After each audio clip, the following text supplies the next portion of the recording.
World Watchers is made possible in part by Aries Arts in the heart of Capitola Village, serving Santa Cruz's growing consciousness for over 20 years. This is the anniversary, the birthday of Martin Luther King. Before I begin, I shall say also that it is broadcast number 841, January the 18th, 1988. The subject this evening is not going to be Martin Luther King himself. I think that that's pretty well covered by the media, the television, radio, the last few days. And those of you who are familiar with World Watchers know that that isn't my style, to take just the general kinds of speeches that King gives or to talk about the social advances he made, because on the broad overview, I think that we are in desperate trouble, we meaning blacks and whites, and particularly blacks. And it is time for blacks and whites to work together and get off their butts and quit worrying and thinking about the things that happened in the past and the progress we've made so far, or they have made so far, and think about much more serious things, what confronts the future and how to face that, instead of looking back and sobbing about what wasn't done. Martin Luther King Day was celebrated on Monterey Peninsula today, and the newspaper has carried the various offices and businesses that were closed. The federal courts were closed. All of these were closed, the state courts and offices, the county offices, the city offices, the banks and savings and loan, the post offices, the public schools. Some businesses were open, and what was normal schedule? Only the trash pickup. The trash pickup in my area, in Monterey Peninsula particularly, pardon me, is all black men picking up the trash. For Martin Luther King's birthday, it wasn't a holiday. What is the holiday about? For the bankers, for the school teachers, for the students to go to the shopping centers or whatever, to do their skateboards up and down the hills. What is the holiday about? Why couldn't they have a holiday from trash pickup? In fact, Martin Luther King was killed in Memphis, Tennessee, when he was working for better wages for the people doing the trash collection.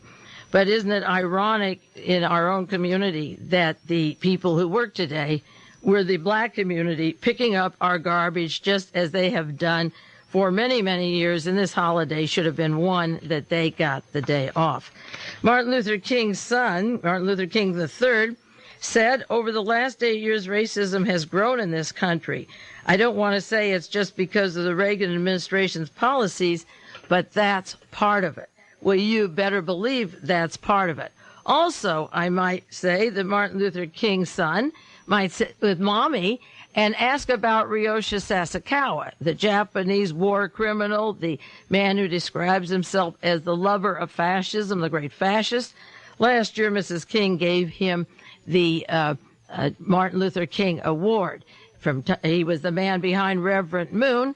Well, the blacks are losing their jobs in this country because of Reverend Moon and Sasakawa. The factories are moving to South Korea. They're moving to Taiwan. Sasakawa helped form the World Anti-Communist League with Chiang Kai-shek and his son, the son that just died last week, and with South Korea.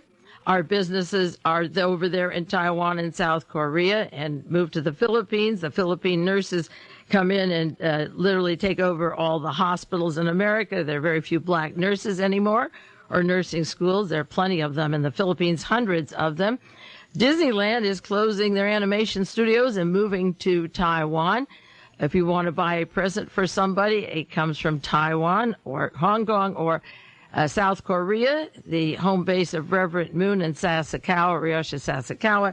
So while he gave Mrs. King $17 million for a memorial to Martin Luther King, he provides jobs in Southeast Asia and in Asia that blacks are not going to be able to have.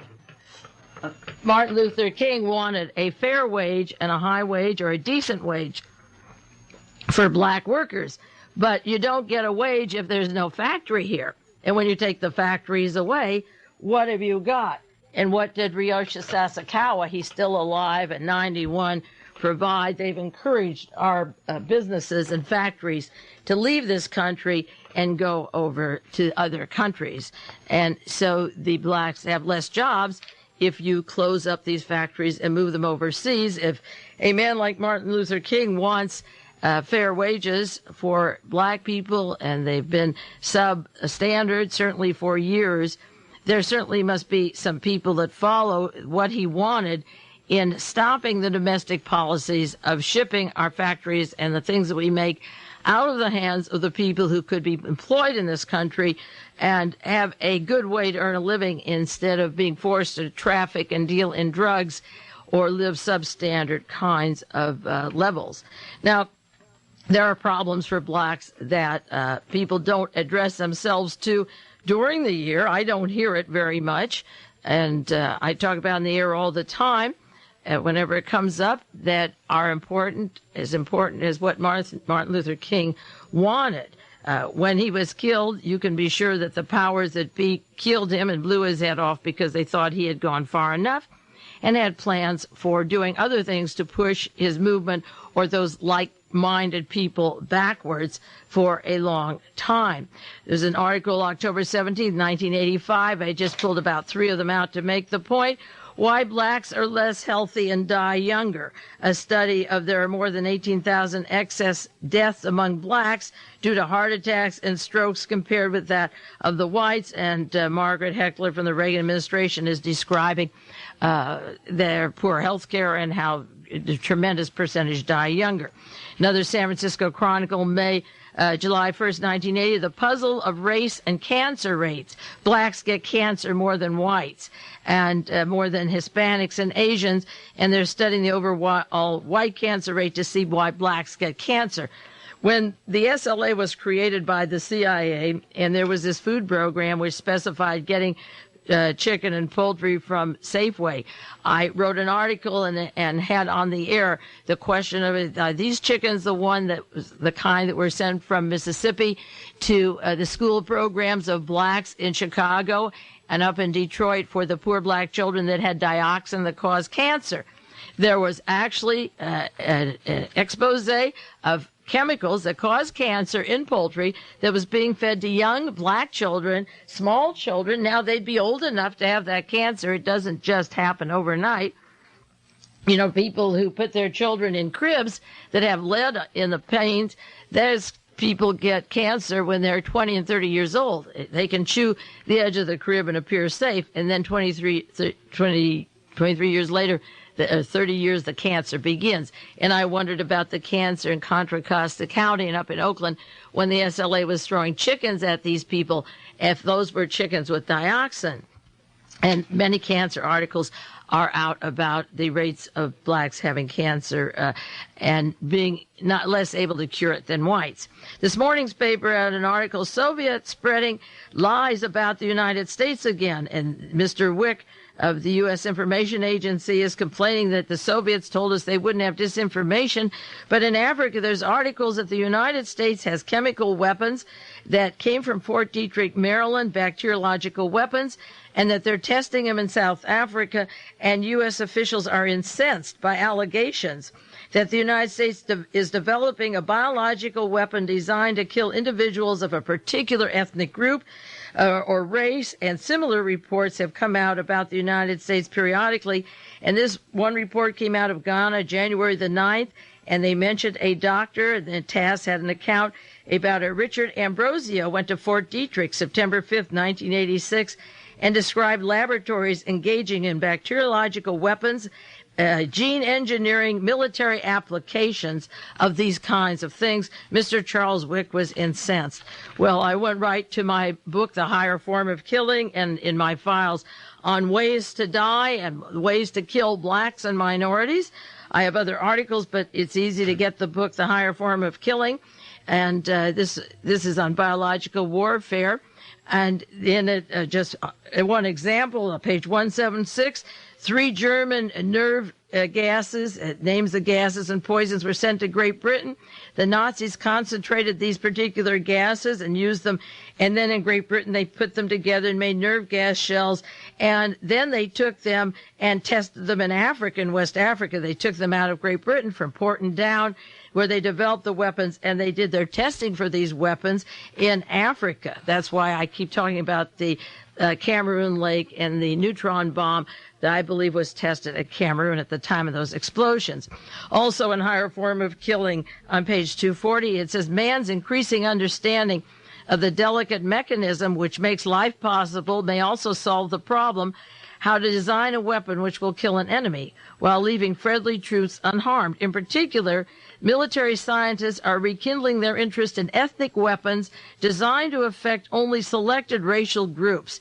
And there was a military manual published in 1975 on developing ethnic weapons that would, some kinds of food that would hit the blacks, the others that would get the American Indians, the Cherokee Indians, and so on. And this was taken over and worked on by the Advanced Projects Research Agency.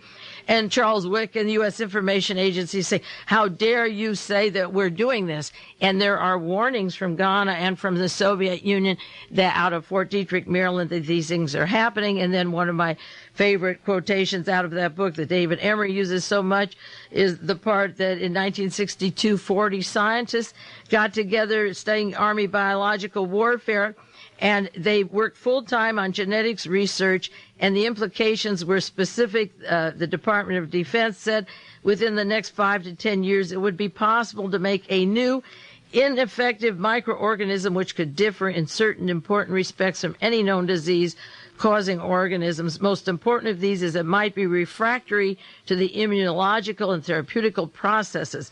This was to break down your system so that your immune system would not respond or protect you, and they decided it would take 5 to 10 years. That was in 1962 when they met, and then Litton Industries was turned over, entered into Fort Detrick, Maryland. The germ warfare was moved out, and Henry Kissinger, and responsible for this, and the administration of Richard Nixon, turned Fort Detrick over to Litton Industries, and they began working on breaking the immune system. And the immune system is possible to kill every person in Africa, every black person in Africa, and in the United States, and they can be rounded up just as if they have leprosy. A lot of the AIDS can be put into or mixed with the needles with the drugs, and it would be an excuse to start rounding up black people in this country. There was a plan that came out in 1973 called heliotrope.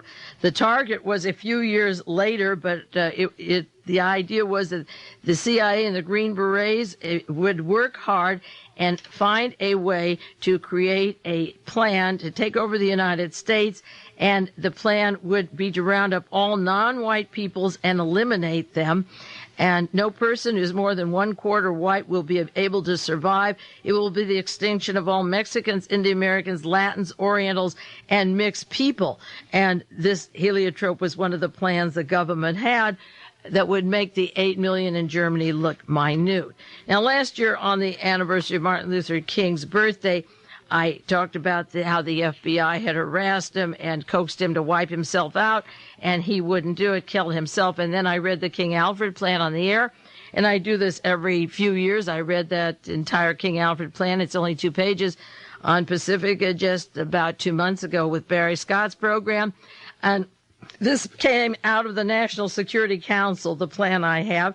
It isn't out of John Williams' book, The Man Who Cried I Am. This is 2 pages of the National Security Council plan for vaporizing 22 million blacks in America, to vaporize them, to break up their organizations, and it lists the organizations.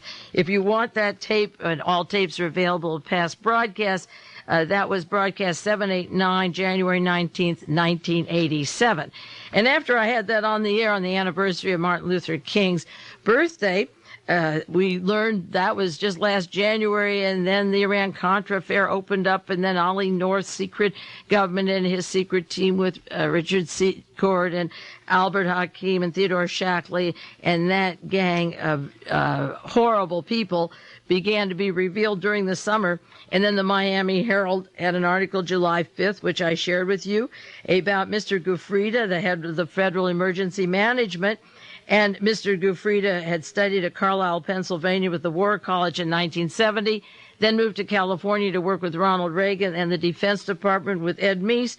And by 1986, Gufrida had been working in the White House since Reagan was elected, since 1981. By 1986, they were exposed.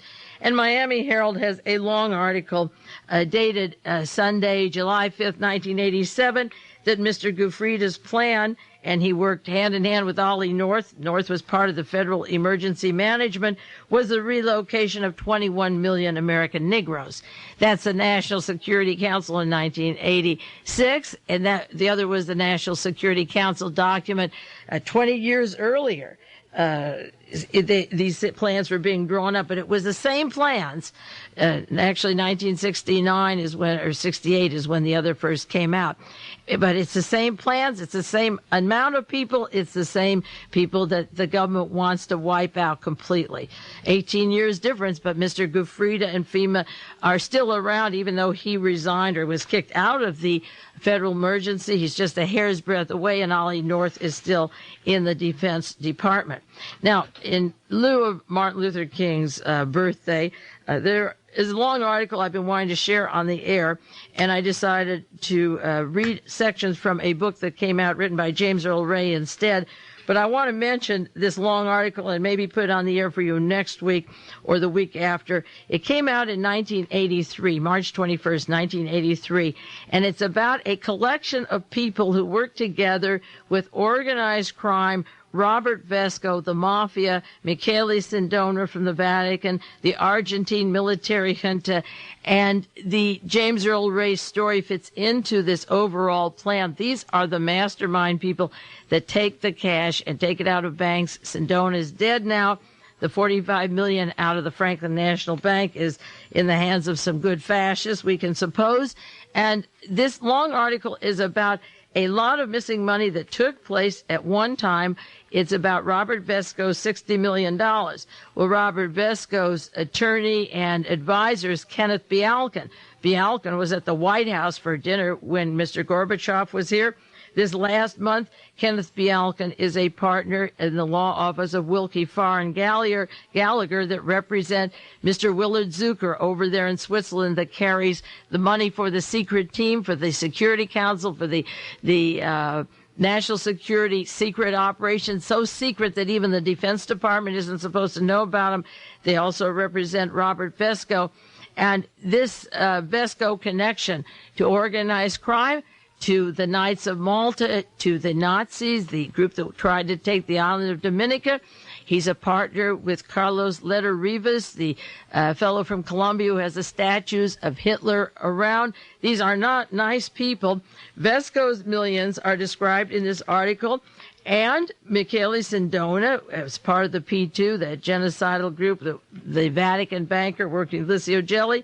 And the third person in this article is David Graver, Graiver.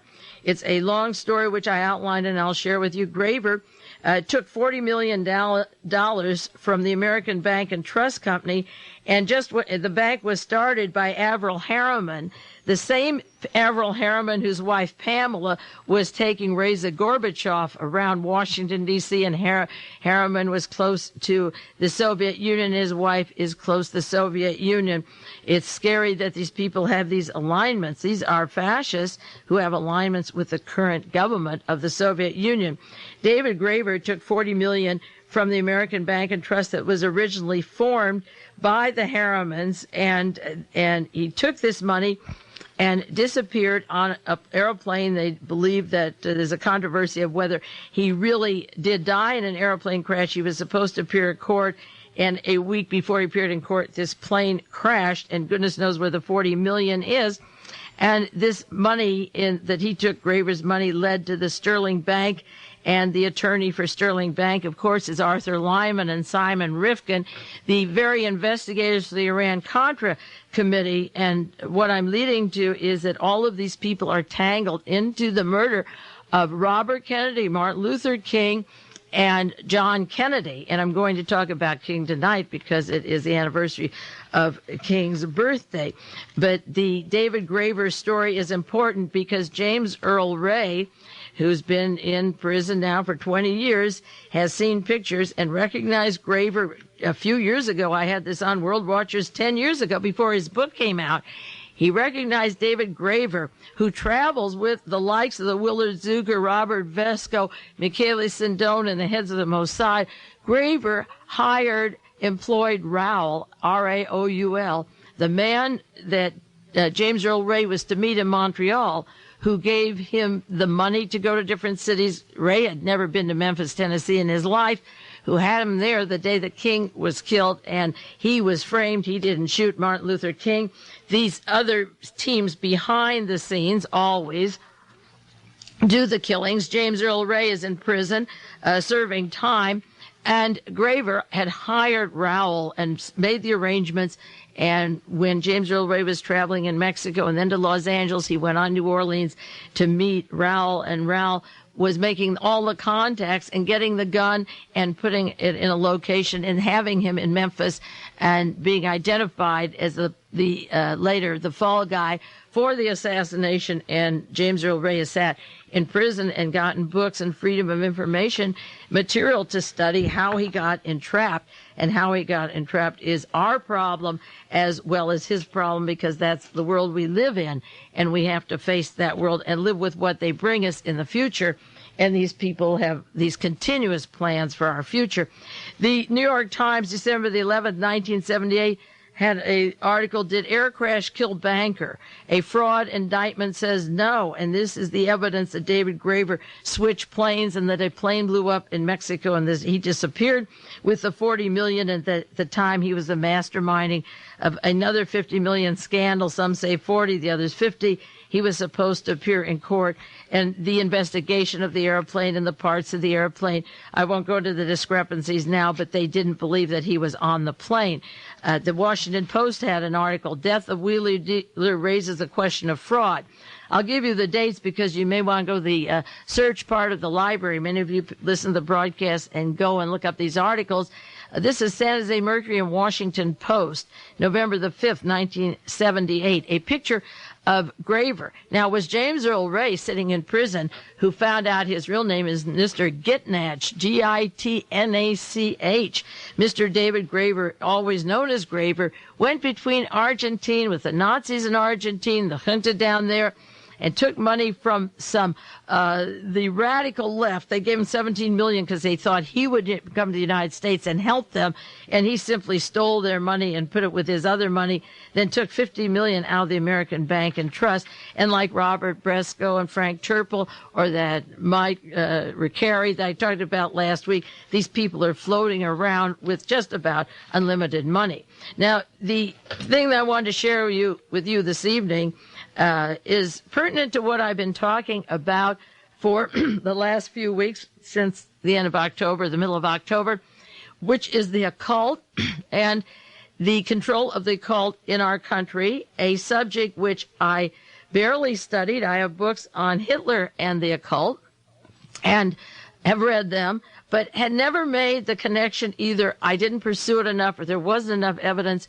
never made the connection of how high up Heinrich Himmler's Gestapo, Waffen-SS, occult mindset went to our Pentagon, pardon me, until the stories broke about Michael Aquino, who worked in the Delta Force in Vietnam, was an expert psychological mind control, formed the Church of Satan, Church of Set, while in Southeast Asia, takes with the NATO forces and maneuvers in Europe in 1982, goes to Himmler's castle and recreates the services of Heinrich Himmler with the occult and keeps the Nazi uniforms and paraphernalia in his home or homes while he works in the army, is stationed in St. Louis now. I never understood how high up the occult goes. And the reason I bring it up again and repeat the importance of the Aquino story is that I have a book that I've mentioned on the air a little bit, haven't done all that I've wanted to do on it. It came out by James Earl Ray this past year, called Tennessee Waltz, The Making of a Political Prisoner. How James Earl Ray, the man charged with killing Martin Luther King, got locked up and who locked him up. And James Earl Ray wrote the book, published by St. Andrew's Press. Now, there's a foreword in the book, which I read, and every week I learn new things, luckily, and get a new perspective on what I'm seeing. There's a foreword in the book by the publisher, Frederick Tupper Saussy, Saussy. And he explains, now that you read this, this is a man who was murdered, and he's a charismatic leader of America's 20 million black citizens. That's the number in the King Alfred plan. That's the number that Ollie North has to round up, that nice little figure of 20 million black citizens.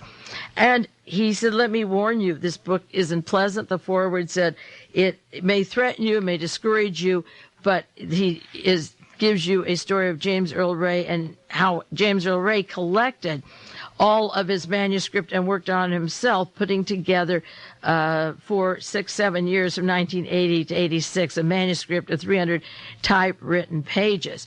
And that's the foreword. And then the conclusion of the book, after James Earl Ray's book is published, and it has many links to the Kennedy assassination in there. It has many links to the past conspiracies that have happened, particularly the links to the murder of John Kennedy. Then the end of the book, Tupper Saussy, has a afterword called The Politics of Witchcraft. And I read it before, but I didn't understand it because he doesn't know who Michael Aquino is. But what he is saying is that our country is controlled by witchcraft. And I read it again to see what he meant, because after all the evidence and the experience that Ray knows he didn't kill Martin Luther King, and he knows who's covering it up and how they cover it up and how they take a person and say, the public can believe you did it, that what Tupper Saussy is saying, that this country is going down to hell so fast. And he gives all the different ways it's declining. All the dreams that Martin had are going like quicksand down. Anybody's dreams are going fast. And he talks about how witchcraft has taken over the country. Well, with that in mind, I think of the direct links of Michael Aquino, the Delta Force, the psychological warfare, the swastikas, Himmler. And then I think of how James Earl Ray said that Martin Luther King had to be killed in election year. It was for Agnew, who worked with the Greek military junta, the Nazis. They needed the black riots in election year, and thinking about the rounding up of the blacks if the blacks would riot. And then Ollie North was part of the Delta Force and is obviously a victim of the mind control. I've talked about that. And North works with people who are evil. Robert Brown of Soldier of Fortune, John Singlaub. They worked with the Peregrine Company that say we have to hire men who've killed because we're going to kill again. The mentality that is in control is kill and more kill. I'll take a 1-minute break now, give you a little breather, and go on to the witchcraft that Tupper Saussy is talking about, and it takes on a different meaning for me at this point, putting the pieces together, what he's trying to say.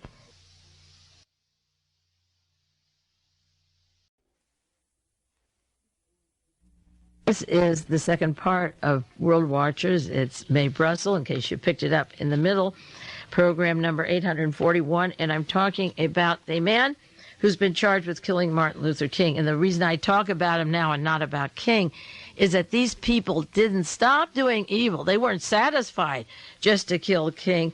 And James Earl Ray knows that. And in summary, this publisher talks about those matters. And when he talks about the witchcraft and the politics of lying, and I think of how hard our government has lied about most major news stories, and then go back to these kill teams, the national security, hiring the Keeny Meanies and the Peregrines, like I say, and G. Gordon Liddy, who's fascinated with the Odessa and the Nazis and the Waffen-SS, like Michael Aquino, who has a satellite communication to Oliver North. and their work with Western Goals. Ollie North's close work with Western Goals. On the board is John Singlaub, and also close to Western Goals are people. Larry McDonald, who was killed on the Korean airline, was president of Western Goals and worked closely. Another member of that board is Hans Senholz, a pilot of the Luftwaffe with Adolf Hitler. And also advising Western Goals is Dr. George Habash, who runs the Popular Front for the Liberation of Palestine, and Dr. Fahoud Habash, his brother, who is high up for the CIA and Pinochet's government in Chile. And I think of Chile, and just refresh your memory on Colonia Dignidad, the last 2 weeks. There is evil, there is torture, and it equals to what we think of in the worst sense of witchcraft. So this Tupper Saussy is asking the questions about witchcraft and political assassinations, and this is before the Michael Aquino story evolved. I'll have to send those articles to him, and he hasn't analyzed the comparisons to Himmler in the national security or in the White House or in the Pentagon, in NATO, or Himmler in the nursery schools of West Point and the daycare centers. But let me tell you and share you some of the things he has said here regarding the Martin Luther King assassination, the society in which it goes. He says James Earl Ray has been unlawfully locked in prison, and also he's locked in history by American dignitaries to be the symbol of the murder of Martin Luther King. And all of these stories, he said, are lies. His accusers are lying. There's no other word, and the word lie, he gets a derivative, comes from Indo-European leugh, L-E-U-G-H, the Old English leogan, L-E-O-G-A-N, to tell a lie, and he combines it with the prefix where Logan is the oath breaker, and the modern term is warlock, a male witch demon. And he says lying is deadly and it's highly contagious. And this is what he says about our government, if you believe those stories. The man who receives his information from a liar will spew out lies when he passes information on.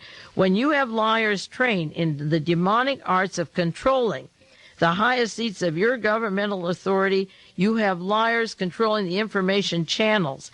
And when their lies fill the printed page, loudspeakers, and TV screens, you will have liars administering the workplace, and without realizing it, your nation becomes possessed by demons. Your nation practices the politics of witchcraft.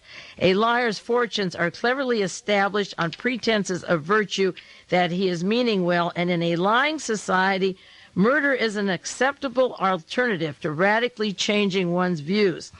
In this society, he said, now the virtues are brutishness, deceit, sodomy, theft, debts, suicide.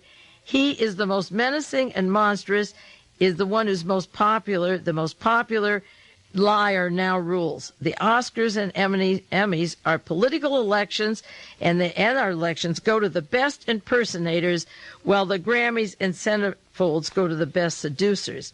And he goes into the fragile protection of yourself, your children, and not going in for the lies that you are told. He says, not all American lie families keep on hand whips and chains. The sadomasochism found in the home of CIA agent Clay Shaw in New Orleans, a man involved with the murder of John Kennedy. In demonic political systems, the bondage is assumed through adhesion contracts extended from the liar to the lie believers. The most prevalent one is the process by which citizens periodically give their power of attorney to liars through voter registration, and the registered voter is subject to a government run by a mob, by demons, by wicked servants who are elected and lie to you about how they got to office. And he says lying is so much a part of the American fabric of American life that whole generations are addicted to those lies. The schools stimulate children with sexual awareness before puberty. The schools offer suicide as an alternative to a miserable life. That trained students at the Warren Commission's conclusion that Lee Oswald murdered John Kennedy with 3 shots from behind. This despite the fact that in March 1979, the House Select Committee on Assassinations quietly and reluctantly found acoustical evidence that a 4th shot was fired from in front of the president from the House Select Committee, your textbooks go on telling you there was a lie, even though there was this coup d'etat. And the last word in the United States government is the posturing scene by blaming Lee Harvey Oswald.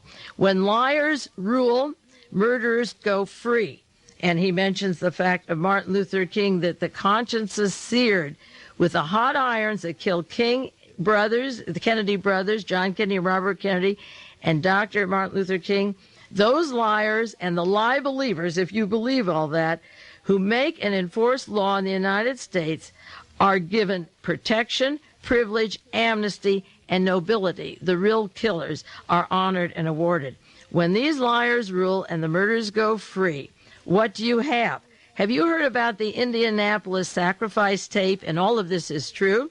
A friend of mine, he said, a minister of a small church in Minneapolis was given a 2-hour videotape of an actual ritualistic witch orgy produced by the Indianapolis police in 1984 at the invitation of the warlock who led the coven. The warlock insisted, and the police agreed, that none of those involved would be investigated or prosecuted. Why did the warlock invite the police to make the tapes? They felt the time was now so amenable to witchcraft that Satanists should step out of the closet under government protection. The tape ends with the bloody sacrifice of a human being, a young member who was drugged out of his senses, followed by the goriest scenes of fornication and cannibalism. Pause a moment and let the horror of the politics of witchcraft sink in, and it is possible to step into a crowded elevator in Indianapolis and rub shoulders with someone who knowingly and gleefully has eaten and partaken in raw human flesh and blood. I mentioned before a newscaster out here on KGO radio, I think he's syndicated, who was talking about the occult again, Paul Harvey, this past weekend. And he's concerned about the cult. He's catching on. And it was Paul Harvey who about a month ago made the statement, and he doesn't talk lightly, and he's a harsh conservative, that 1 out of 5 of all the children missing in California have been eaten. And what this person is saying in the form of the finale of the Martin Luther King story, he's saying that this is what the country is turning to because you have handed it over to the politics of witchcraft and human flesh, eating human flesh and blood. He said, I saw very little difference between the cannibalism and wrongful incarceration in both events. And he's talking about Martin Luther King. The reality is so distorted that the life of one human being is controlled and manipulated against his will at the pleasure of the other. And there are well-defined government processes in American lives, he said, but the Martin Luther King murder is the same level of sadistic control that has been going on since Martin Luther King was killed. This control is imposed upon us, is imposed with fear of nuclear holocaust, fear of enemy. They build this up while the control is happening on us at a term of political development at home and political interaction in getting us together in a way of a combined mentality of fear and hurting us together for even more serious events. Now, Mr. Saussy goes on, an example of how specialized violence operates as a system is shown in the 1960 Central Intelligence Agency cablegram from the CIA headquarters in Virginia to the station officer in the Congo. This is what it says, and these telegrams were repeated in the House Select Committee information on investigating assassinations in 1975. Senator Frank Church's committee, and of course Frank Church shortly after that died of cancer. It says, in high quarters here, it is the clear-cut conclusion that if Patrice Lumumba continues to hold high office, the inevitable will be at best chaos, at worst pave the way to communist takeover of the Belgian Congo with disastrous consequences for the prestige of the United Nations and for the interests of the free world generally. Consequently, we preclude that his removal must be urgent and prime objective, that under existing conditions this should be a high priority of our covert action. Now, this cable ordering the elimination of Patrice Lumumba was signed by Allen Dulles, the CIA director, who 3 years later would be named by President Johnson to investigate from his high place the Warren Commission assassination of President Kennedy. And that's the same Allen Dulles that was meeting with SS Karl Wolff, the liaison to Heinrich Himmler, setting the pages for what would happen after the war was over. And then they took it to the Belgian Congo. Patrice Lumumba was just one of those that was killed. And Mr. Saussy asked, do righteous men plan covert murders in high quarters in the White House, or are they principalities, powers, rulers of the darkness of another world, constituting their own spiritual wickedness in high places?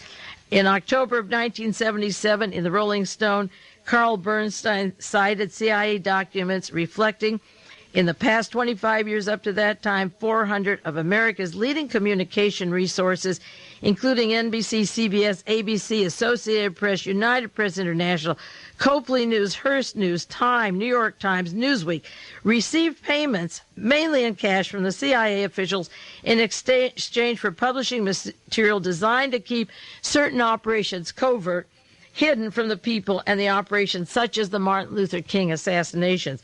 And also, they played a major part in covering up the murders of John Kennedy, Robert Kennedy, and political assassinations done by these evil teams that Mr. Saussy believes are really satanic and do have origins of Satanism right now in 1987 and going back to World War II. If you want to face the reality of what Himmler left behind in the continuity of then till now. How many decisions in your life, he asked, have been based on your disinformation broadcast from these very sources? These people are telling you lies in the communication field. Recall what Time and Life did to James Earl Ray, how they prosecuted him without probable cause to make you believe that he committed crimes such as bank robbery or murdered Martin Luther King. And he knows that he didn't do the bank robbery. He knows he didn't murder King. And the interpretation of this publisher is that they have to be very evil to let those people out and be protected by the major media and let a man sit in jail for the rest of his life. One time he was stabbed, I think, 20 or 30 times, and he's kept in isolation. He says, recall how virtually none of the weeklies, the dailies, or the electronic media ever question the propriety of the FBI's involvement in a state murder case. Recall the absence of debate. Worse, the discouragement of debate and the destruction and the suppression of evidence that liberating to James Earl Ray and the incriminating evidence against the parties who did the murder.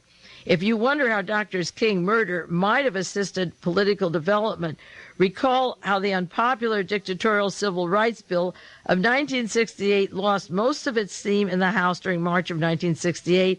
Suddenly, King was shot, and 6 days later, the bill sweeps through the House, and King's death immediately realigned the forces on both sides. So there's no voice of opposition. It was a weak bill, and it would have been shown as weak, except that everybody rushed it through, the Democrats and the Republicans alike, instead of saying this isn't strong enough, because with King's death, they thought, boy, we're giving something to King. So this editor says individuals rushed in and all linked together, which is what the government wants, like all one party, Republicans and Democrats. They all interacted in the political process to give the Civil Rights Bill that had nothing to do with racial dignity. The 1968 Civil Rights Act had little to do. Knowledgeable black leaders saw through it. There is a hoax on the black people, said Roy Innis. And right after that, Roy Innis was recruited into the CIA and speaks for the CIA. He says, reflect on American life since the murder of Dr. Martin Luther King. And remember, 1 month later, Robert Kennedy was killed, and just a few years before it was John Kennedy. But reflect what happened. The increased controls and loss of individual freedom, the proportionate increase in depression and suicide, the increase in missing and violated children, and that gets the occult again, the elevation of perversion and blasphemy as against respectability, the increased drug dependency. There are now 200,000 blacks dependent on heroin in Manhattan alone, and 50 million will be spent on babies born with AIDS, mostly black, in New York City. He said, look at the domestic bloodshed.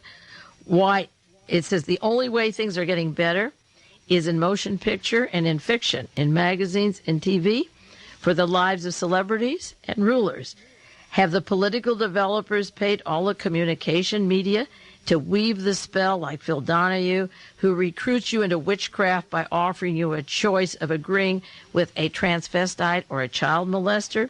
And he says, if Reverend King gave his life for all this that happened, his memory should be cursed.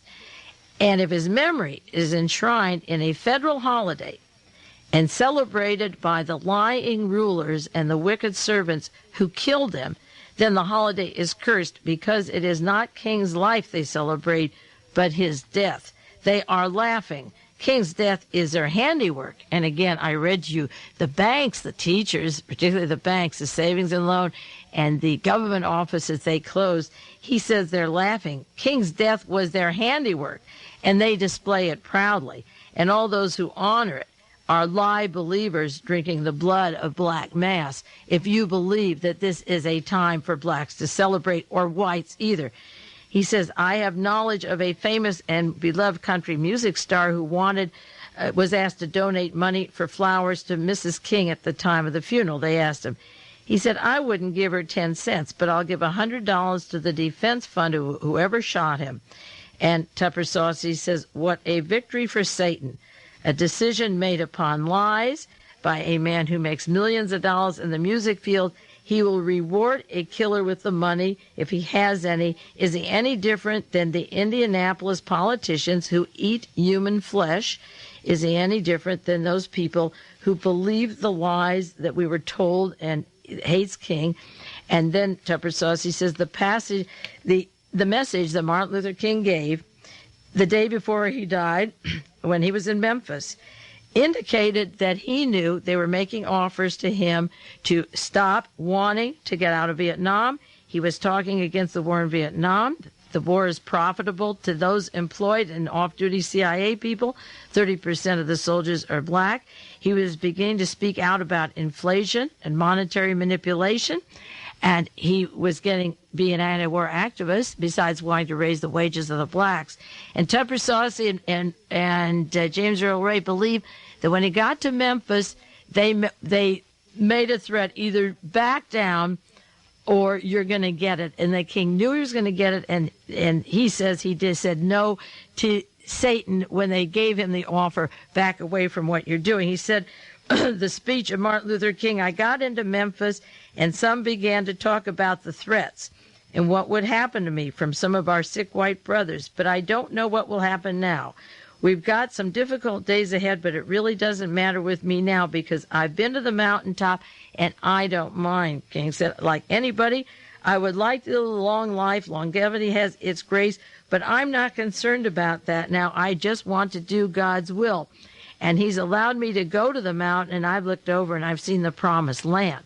Now, I can't say it like King says it, but Tupper Saussy says is the reason he said it was that he was convinced that between April the 3rd and April the 4th, that people went to Martin Luther King and put pressure on them, the powers that he refers to as the forces of evil, and that King said no, and that he would not back down, that he was willing and resigned to face the consequences, which is an interesting interpretation, because he was going to stay at the Holiday Inn, and arrangements were made to go to the Lorraine Motel, and that's where the shots took place, and he might have been protected.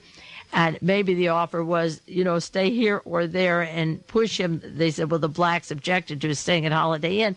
But he gave up the known protection. And these two people, Ray and Saussy, believe that those 2 days, the 3rd and 4th, there was a conference. And like the FBI said, either commit suicide or we'll have to kill you. And that maybe the FBI or the powers that be put the final pressure. And this author and this publisher believe that he understood the consequences, but he had the courage to say no, and he said no to what they say is Satan, and Satan then nailed King. They thought they could accomplish what they wanted by getting him to back down, but King didn't back down. And the conclusion of this book is that the only antidote to lies is the power of truth. The truth is self-sustaining, and there is this power in truth. And James Earl Ray learned when he was in prison the powers that be and how the state politics lie and how they manipulate, and they tried to find him legally guilty of the murder of Martin Luther King. And Percy Foreman, the CIA attorney, and Mr. Haynes came in, the CIA attorney. One got him to plead guilty right away, and then he realized that he shouldn't say he was guilty. And he went to the judge to say, if I say I'm guilty, then the really guilty are out free. I can't do it. And he made the decision that the evidence would support the fact that he didn't kill Martin Luther King, that he was making it easy for the killers to continue to live, and that by pleading guilty and not, they told him he'd be electrocuted and so forth, it was easier to right then to say guilty and then change it later.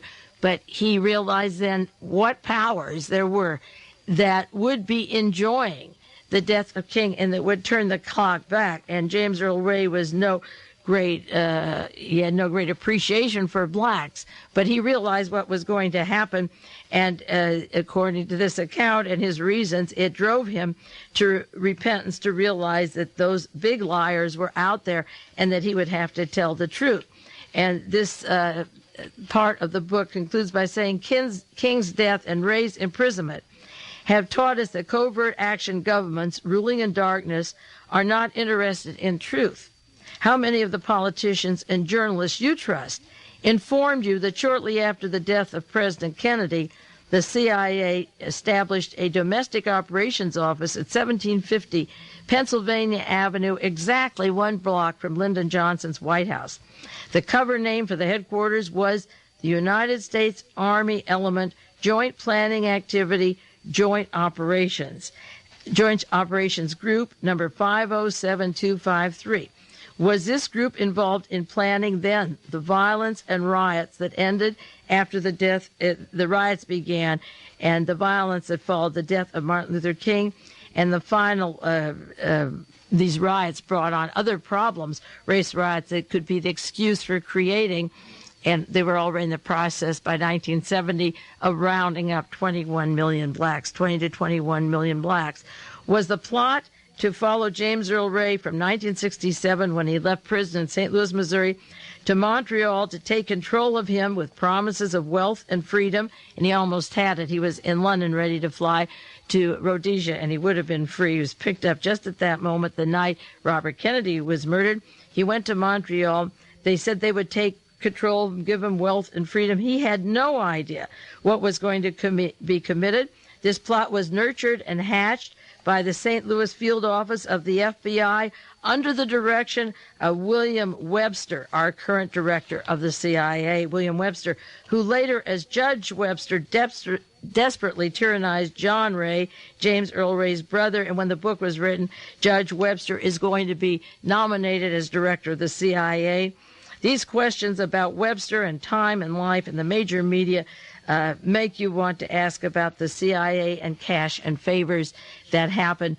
And the conclusion of this particular segment of this Tennessee Waltz, the end of it goes into the very tragic realization that there are very strong powers at work. This man defined them in the best that he could, in the best sense that he could. He used the words Satanism, which I literally took stupidly as a figure of speech until the connections came out in the open, the raw connections of the NATO forces, the Joint Chiefs of the Defense Intelligence Agency that Michael Aquino worked for. The Defense Intelligence Agency chief was Mr. Graham, Daniel Graham, who also assists Western Goals operation with their links to the computers, to the police departments, the military in the United States, and to Carl Spitz Channel and Oliver North. And Graham shares the offices with Fritz Kramer. We don't know if he's Waffen SS Fritz Kramer. That would make him Adolf Hitler's top general, his right-hand man, and that would be the continuity of the evil, the mentor of Henry Kissinger, who makes decisions for all Central American policy. The people who planned Martin Luther King's assassination, I've had this on the air and written about it, just published a part, several years ago, 1983, 84, about the Korean airline. Robert Byron Watson was in Georgia at the Magellan Gallery, where they discussed the murder of King 1 week before King was murdered and laughed about the murder of John Kennedy. And these links go to the very people that are involved with Oliver North, G. Gordon Liddy, the Defense Department, and are involved in rituals, satanic rituals, child molestations, disappearance of children, and linked down to colonial dignitat. What Mr. Tupper Saussy was talking about, he probably never even has studied Heinrich Himmler, but he knew there was evil. He knows there's evil in the land, and that the evil has the power to tell you lies about who did the murder and joyfully celebrate the death. They'll let you have the holiday, but he comes from Tennessee, and he knows what they're doing today. It's not a sad story. They're laughing their heads off. So that is what I have to say about Martin Luther King and the continuity of the man who's been charged with his death to portend of what the future brings if these things are allowed to happen. I conclude by saying the previous hour of World Watches has been made possible in part by Aries Arts in the heart of Capitola Village, serving Santa Cruz's growing consciousness for over 20 years. This is Mae Brussell. You hang in there, and then it is your time to be on the air and take calls in just about 2 minutes.